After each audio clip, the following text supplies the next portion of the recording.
maybe not everybody wants to sing or be on stage again, but could we ever just come back?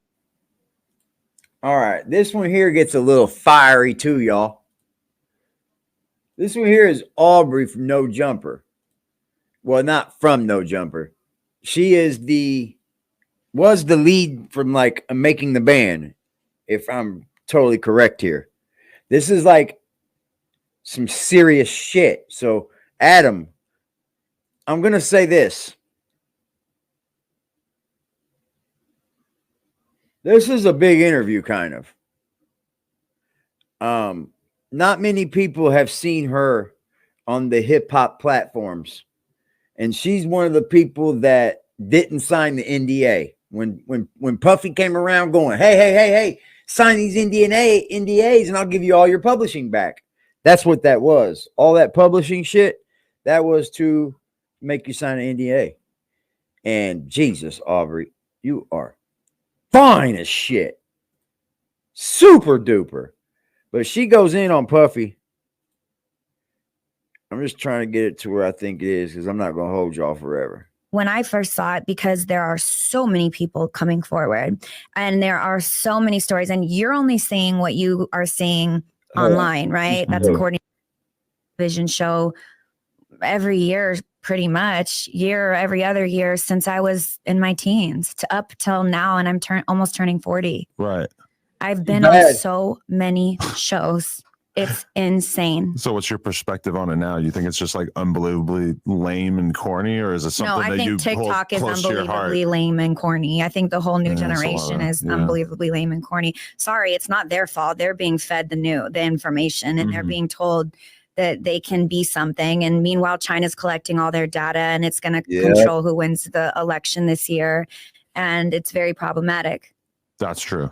We need to definitely figure out how to create some legislation that at least creates these types of apps and programs that are going to promote being famous and allow you the opportunity to gain an audience, to at least being made in America, so that we're not having our data stolen or misused in any type of way to hurt us. Right. In the international scheme. Definitely. So, okay, you joined Danity Kane, and like I myself watched like an hour plus of YouTube documentaries last night about the whole rise and how it all came together, and the different characters and everything. Sway's rise and fall.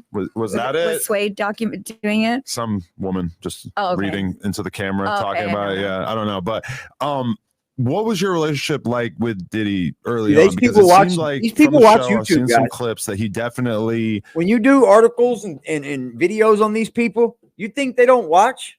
Oh, absolutely. You're talking about them. Of course they watch.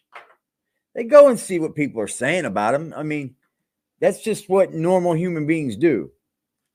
Had like a real vested interest in your appearance and had very strong opinions at times. I don't know how much of that is like kind of for the camera versus like you and him actually having a sort of sadistic relationship, one-sidedly sadistic, I believe. I think all of those words that you just used are very accurate for this moment. I did not recognize that at the time. I was in my teens. I was far too young. Nothing we did was faked then. I've been on reality TV so long that I can literally tell you when the shift was. I remember when I used to walk onto sets and just was me. And I remember when I started being handed a script or lines to say, or just watched a producer walk in and hear that right there? She remembers when she used to do real content. Like the Making the Band was real. Then she remembered a time where they started bringing in the fake shit. Tell us what to do in the scene. That got real uncomfortable.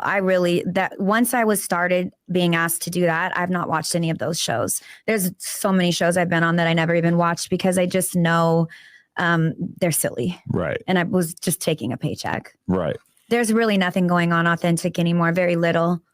But you felt like Diddy had some special type of interest in you from early on, or nothing that we did was fake? So whatever you saw, which you're describing as being a one-sided sadistic pull toward me, I assume, or however you would say it, whatever you saw. You hear that shit? Bye-bye, Diddy. Bye. P. Diddy. You're gonna go to jail in 2024. P. Diddy's gonna go to the joint in 2024. They're gonna lock up P. Diddy and slam the door. P. Diddy's going to the joint in 2024. Dude, you're a fucking creep, bro. That's crazy. You're sadistic, man. Is what it was. Right. And does this just start increasing as the years go by? Yeah. Damn.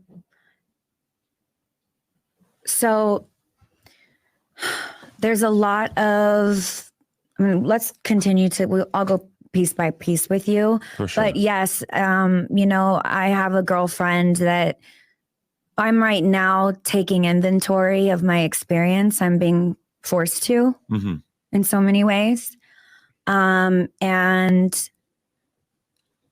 I'm making sure that I not only have the receipts, but I have the understanding mentally of where I was at, which takes asking the people that were around me at the time, what were my responses to things. And I'm finding out so many times, even very early on, where Diddy was making comments like, oh, now you're f***able, like you look right, I could f*** you now. And things like that. I don't even remember. Really? And I asked my girlfriend when she recalled that, my girlfriend who is a therapist for UCLA and has nothing to do with the entertainment industry and wants no part in it. Yes, she is. She said she remembers when he said that to me. And then I said, what did I do? And she said, you kind of looked at me and said, he finally thinks I'm pretty. That was what I thought in that moment. Now, I don't recall that, but she recalled it very clearly. And I think that it's just so telling for what a woman goes through in a systemic problem. I'm not with specifically right now we're discussing urban music, but it's happening across the board in music. But it's a systemic problem that, like, you meet the person that can make your dreams come true. It's very much, it's grooming. It's very much like what the military does. They break you down to make you what they need you to be. An abuser will never abuse you on day one. They push you a little bit. They talk to you a little rougher. Then they grab your arm a couple times. They get a little more forceful. They nudge you. They poke at you. And then they get into your head that you're problematic. You're a problem. And you need somebody that's real, that will tell you like it is and get you in line. And when you find that person, that's when you'll know you're really cared about and really loved. That's probably kind of true, guys. And when you are so young and you have a child, when you are so young, you see how quickly kids pick things up and how quickly you start to understand the world. When you are at a young age and you're being groomed, and like I said, America grooms us. So there's all kinds of issues that were, instilled in all of us that we are not even aware of until you leave. But specifically in this setting, an abuser grooms you in that manner so that when they finally do violate you in a serious way, all of that to me is serious though, frankly, when grooming is serious, but when they violate you in a way, it's people like I was told that you kind of took pause on Cassie's story because it's 11 years that she dealt with something that sounds so traumatic. I guess kind of were the words I was kind of told that your perspective was. Is that accurate? I think at least in the beginning, I was pretty skeptical of just what we could really, be sure of in regards to all this. I think like having heard so many people's stories, especially, what really made me feel confident in a lot of this stuff. He assaulted her, but she said he definitely was coming on to her at the end real bad. Like when he kicked her off, I guess she had to go up and get scolded by him, and he was in a towel having a cocktail and shit. She gets on him. I was listening to Gene Deal, his bodyguard. Yeah, I talked to him yesterday. Really? Gene Deal talks to her. Because he had a really astonishing quote. You should hear the one he's not saying. It's even crazier. Right. Whoa. So he's got stuff in the tuck that he hasn't put out there? Everybody does. Yeah. He had a line. Allegedly. And we're going super out of order here, but he had a line when he was talking about Danny King, where he said, going to hell. Diddy. 2024. It was when a couple of the girls in Danny Kane, I guess, like no refused to more. sign some type of agreement. We were giving a publishing deal prior to Cassie coming forward, about 6 months, maybe even prior to that. And Gene said that Diddy's said to him in privacy, and like there was only one other person in the room, I'm a drug they ass out and pimp them out to my N-words. Yep. And Gene apparently was horrified and told, and he's quoting himself, but he said that he said that's somebody's child. And then so let me give you clarity on that, because I did want to talk to Gene, because I took issue with that interview because he chuckled in it a bit when he was saying it, and I did not fuck with that at all. Really? And then when I got on the phone with him, he is the kindest, sweetest man. He acknowledged that, you know, it was an uncomfortable thing that he was kind of recalling, and it was like a nervous chuckle, and he takes it really seriously, and that, you know, he was sorry if I was offended. So I want to make sure that that's noted, because I don't want to act like I watched that and was like, oh, I'm so happy to have received this information, with a little bit of a chuckle. I didn't take it as like a chuckle. I took it almost as more like, I felt like he was almost on the verge of like crying. No, rewatch it. Really? There was a chuckle. Yeah. Okay. It was noticeable enough for me to get 5 million messages about it. Oh, really? Okay. But he acknowledged it right away to me, and I really respect him for that, because that was not it did not have that intention on it. Right. And also, when I first saw it, because there are so many people coming forward, and there are so many stories, and you're only seeing what you are seeing online, right? That's according to some TikTokers or whoever. There's a whole world happening behind all of that. It is so beyond your imagination. We could sit here for hours, and that's not even information that I personally would share, because they're not all my stories. You're talking about private group chats, emails, etc., of people who know about stuff that happened in this bad boy universe that are like privately working on what might be to come out publicly in the future? There are so many witnesses. There are so many victims. Now, if or if not there were to be any type of investigation occurring, no victim should be or can communicate with other victims. And so victims are likely not communicating with victims. Mm-hmm. But a lot of people that know things or that are building things or whatever do reach out, do tell you everything. Sometimes they'll just write everything. I mean, I receive information whether I want to or not. Wow. But I've erred on the side of stepping away from the movie that's being made. Mm-hmm. And I don't mean that literally, I mean that metaphorically. The movie of Diddy that's being painted right now. And I come back to myself, what I know to be true, what I know I witnessed, what I have receipts of, and what I believe. And I have pondered it all the way down to, I really adore one of his kids. So to me, I have to ask myself, this is a father. Mm-hmm. So you really need to be sure when you speak what you're speaking about and how you're speaking about it, because this is a man that's a father, and I think it takes a certain amount of something to be a good one. I'm not saying he is or isn't, but I have enough information at this point that I have asked Gene just bluntly, is this a sociopath, or is this somebody that can be redeemed? And I'm not talking about in business or to the world. I think it's a wrap for that. I mean, like his soul, because I care for people's souls. And that was a man that at one point, man. Who do y'all think Diddy's done in career wise? You think this sunk his career? I almost think that if Diddy does come out again, he might be arrested. I think Diddy's a little scared to come out of hiding, bro. I'm gonna be honest. I think he's very scared to come out of hiding right now. For some reason, Diddy is not popping out for nothing.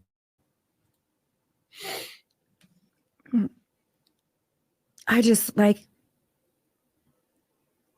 think his career's done. I do too. Adored I think it was done long looked ago. up too. He like, made as my far as dreams music, happen. I never did. I never thought Diddy. You know, it's just somebody that like I just thought was that Love album. all That's weird. encompassing. Like everybody saw like him he to tried to be get out for in front of so it. long. And I, a random girl in Palm Springs, a random white girl in Palm Springs. I might be the only random white bitch in Palm Springs that was bumping Pac and Biggie, but still a white girl from Palm Springs ends up coming and being like this lead in his 5-member band that did become, you know, double platinum international check, bro. A girl group.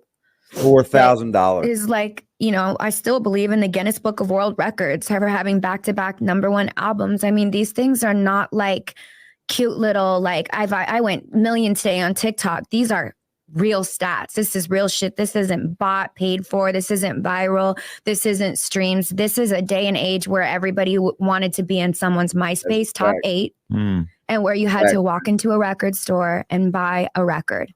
Right. People physically walked into a record store and bought Danity Kane's records. And they are the ones that gave us 2 double platinum albums. At that time, $14.99 and $17.99. I don't know what it was. Let's call it 16 times 4 million. If that's what it is, that's like $60+ million. I didn't see a penny of it. None of us did. Right. Because the label supposedly never recouped or whatever for all the costs associated with getting this thing off the ground. Do you buy that at all? Well, considering that MTV and Viacom were attached to the beginning of this picture, they were paying for the studio space, the producers. They were taking on most of the cost. They were even paying for Diddy's demanded helicopter specific type of like really expensive jet that he would walk off of when he'd arrive to set, allegedly. So the people footing the bill, and I'm sure they made a lot of money off of us as well. We were paid, I think, in the beginning, like $4,000.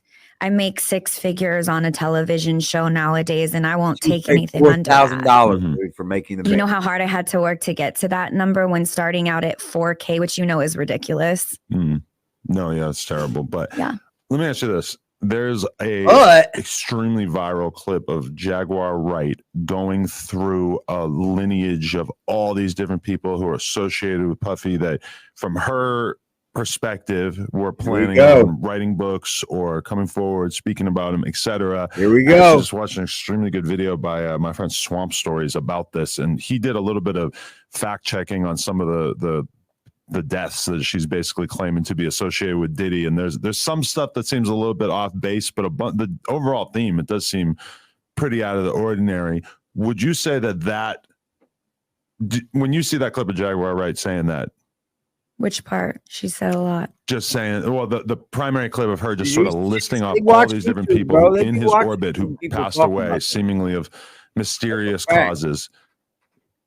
What are the emotions that you feel when you see that? And is that part of why you've been keeping such a low profile and why you're living in this sort of state? I don't like men that prey on women. And he was definitely preying. If you were to believe what Cassie has alleged in her lawsuit that was settled in under 48 hours, it says that a car was blown up, Kid Cudi's. And if you believe that, which Cudi confirmed it, if you believe that, I mean, it is hard to believe that the average person is capable of like getting someone killed, especially through like poison or whatever. But now that we have it confirmed that he blew up Kid Cudi's car, well, I mean, it's not that far of a leap to say that they could orchestrate somebody losing their life as well, right? So question, if you worked for somebody that now it's on record that is capable of at the very least doing that, a lot of people suggest a whole lot more. If you had first-hand conversations with bodyguards that potentially helped along with any of that or could talk to you personally about any of that, and how would you feel leaving your house? I have over 600 license plates screen capped in my phone right now from the past 3 months of just random cars that were parked outside my home that didn't look right. 600 fucking photos? And what? Why do you live somewhere where people can just park out in front of your fucking house then? You make 6 figures a fucking month. Why aren't you in a gated community, man? The fuck? To me. You make 6 I've never figures seen a them month. on my block. Jack Frost lives or better than her. I'll make a quick U-turn if I need to get some groceries and like a big car busts a U-turn in a really weird spot. Jack Frost makes it's more like money there are than things her, that I know to look out for. Lives safer because I've been followed He makes before more money than her. He lives safe. in multiple settings that I'm noticing. So let me just ask you, would you not be a bit worried or stay at home or keep yourself safe? Would you not? I'm a little worried doing this interview. There you go. Wow. So yeah, I can imagine that probably is reasonable. Have you had like any experiences that I mean, really I would stood out ask to you? Praz literally, like, am I being crazy? I would literally just ask him because he very much is not a drama queen, is not about gossip, and would directly state to me, you know, where he felt I was doing too much and where he felt like I was doing enough. Like while we were dating and he knew about it. Praz would always tell me. Praz. So I don't know. I mean, I wondered sometimes, and I tried my best to get the answer to it. Was the Cassie lawsuit a surprise to you, or did you know that was coming? Bro, I knew something was coming because you're in the wrong. It was too much of a stretch for me to believe that. I knew something was coming when I was given the publishing deal. I took your message. I knew after my attorney looked into it and saw that we weren't really getting our publishing back from back when we actually sold as many records as we did, which would financially change all of our lives. And we did write on songs. And so we would get a nice chunk of money. I saw all the headlines about Diddy's being benevolent and giving all of his blessed artists their publishing back. Because it's, you know, notoriously known throughout time that he screws his artists over, allegedly. So when that came to me, and then my attorney confirmed, it's not really him, it's Sony, and now they own your catalog, and now you think he's got some DMs, Lambo? They are giving you the rights to whatever it's made in this small period of time. And in the streaming age, when you have to stream something 1 million times to make a cent, what good does that even do me? Bro, right? It's not even. And then rap music's almost dead, bro. These streamers are making more money than rappers, bro. It came along with a silencer, basically, in so many words. It came along with a very long, drawn out, you can never speak of all of these things and people ever again. And these people, the people that they've ever worked with, and anyone that they've ever worked with, who's worked with. I mean, it went on for generations. It basically would cover everyone in the music industry. Right. So I knew at that point, he's not being benevolent. He's covering his ass for something. And that's when I wrote my band and I told them, please do not sign this. Something bad is going to happen. Yeah, for sure. Or the only other thought I had was he's promoting an album. I think the thought that I didn't have at the time that I kind of have now. Done. Her tit job looks fucking fanatic. It's fabulous. She's got great tits. Great tits, man. She could have kept the mouth and the nose the same way. I'm not too keen on working on the face. You know what I mean? But she's got some nice rack, bro.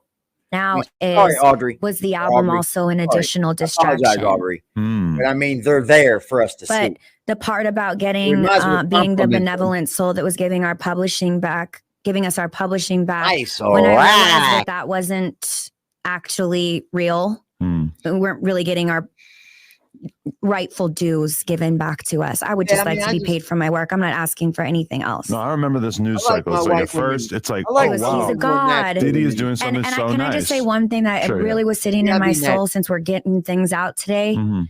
I just want to say to every journalist, what camera can I look? Yeah.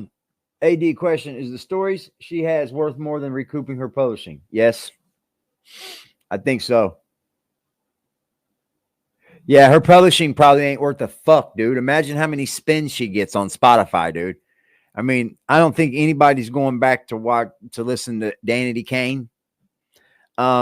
she goes on podcasts and shit now, so she's still got a nice little following. She's got OnlyFans too. She definitely got an OnlyFans, bro.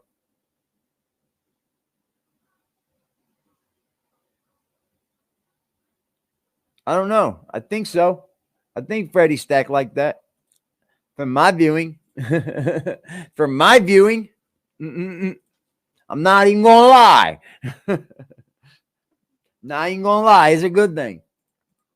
Of being respected by the right people to get to a real healer, because there's a lot of fake healers there too. Pretty natural, though, or OnlyFans girls. It's a really cheap way of life, and it's untouched land. It is the most beautiful place on the planet Earth. Bali is breathtaking. It is love. It is joy. It is peace. It is everything you could ever want in your life. You should take your wife and your child there and go have a million more and run around on a beach and not be bothered by any of the. I turned my phone off of America. You can turn your Twitter off of America and go to another country. So I could do a psychedelic retreat with my kid.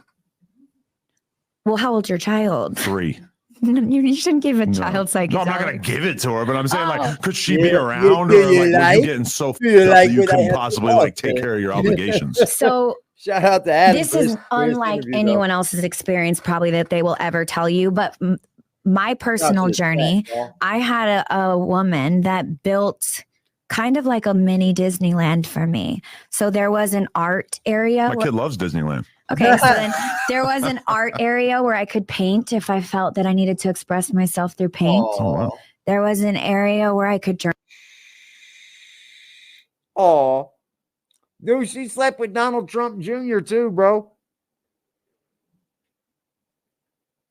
Oh, everybody likes the big old breast. Journal if I felt like journaling. There was an area where there was a camera if I wanted to sit in front of the camera and talk to it. There was a mirror that I could look at myself in if I wanted to look at myself. There were little Furbies. Those are the ones I remember the most. I have a lot of it in video too. It's actually an incredible experience, and they were trying to make a documentary about it, and I was like inching my way to try to get into it, but there are people that feel I'm difficult or this, that, or the other. And I'm just trying to open my heart and be like, listen, I really know this world. I should produce this world. You guys don't even know this world, and you're trying to make it happen on a TV show. Let's produce. Hey, I can still produce. Me. Hey, let's try. Let's do it. We'd make beautiful babies, baby girl. We would make beautiful babies. Really know it, and I really know how to teach the youth this world, the new age this world, because the people that watch cable are soon going to all be on streaming, and the young kids don't watch that shit.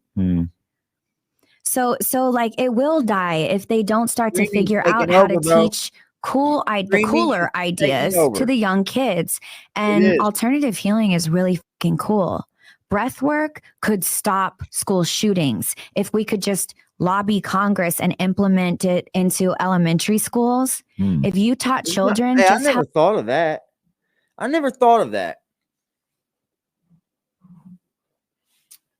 But then you got these whining kids, parents be like, no, my kid don't meditate.